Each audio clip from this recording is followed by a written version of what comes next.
11वीं प्रश्नावली के सूत्र और देख लो।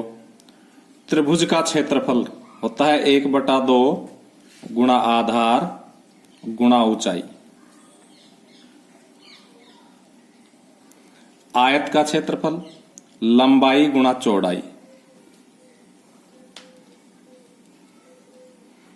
आयत का परिमाप 2 लंबाई प्लस चौड़ाई।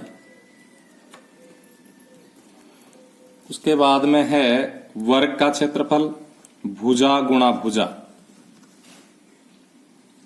यानी कि भुजा की पावर 2 भुजा स्क्वायर। वर्ग का क्षेत्रफल अगर भुजा दी हो तो भुजा स्क्वायर, और अगर विकर्ण दिया हो तो 1/2 इंटू विकर्ण स्क्वायर, विकर्ण की घात 2। वर्ग का परिमाप 4 गुणा भुजा।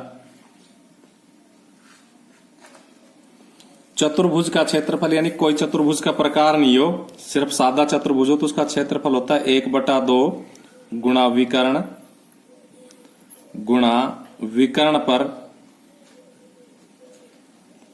डाले गए लंबों का योग। समचतुर्भुज का क्षेत्रफल 1/2 गुणा विकर्णों का गुणनफल।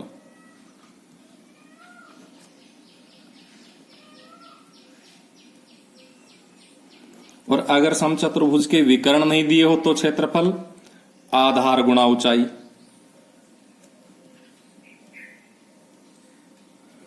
समचतुर्भुज का परिमाप 4 गुणा भुजा। समलंब चतुर्भुज का क्षेत्रफल 1/2 गुणा समांतर भुजाओं का योग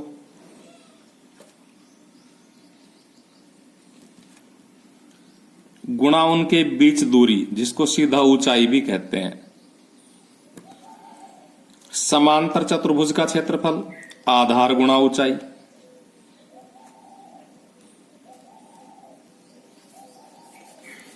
उसके बाद में आ जाओ घन का पृष्ठीय क्षेत्रफल 6 भुजा स्क्वायर। घन का आयतन भुजा की पावर 3। घनाभ का पृष्ठीय क्षेत्रफल 2 लंबाई गुणा चौड़ाई प्लस चौड़ाई गुणा ऊंचाई प्लस ऊंचाई गुणा लंबाई। घनाभ का आयतन लंबाई गुणा चौड़ाई गुणा ऊंचाई।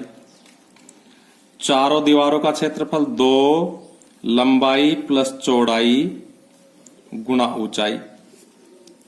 चारों दीवारों का क्षेत्रफल, ये वास्तव में परिमाप का सूत्र है, इसलिए परिमाप गुणा ऊंचाई भी होता है। कई परिमाप आ जाए सवाल में तो परिमाप गुणा ऊंचाई, लंबाई चौड़ाई ऊंचाई आ जाए तो 2 लंबाई प्लस चौड़ाई गुणा ऊंचाई। और 1 घन मीटर में 1000 लीटर होता है, कहीं बनाना पड़ जाए तो ये इस प्रश्नावली के मुख्य सूत्र थे।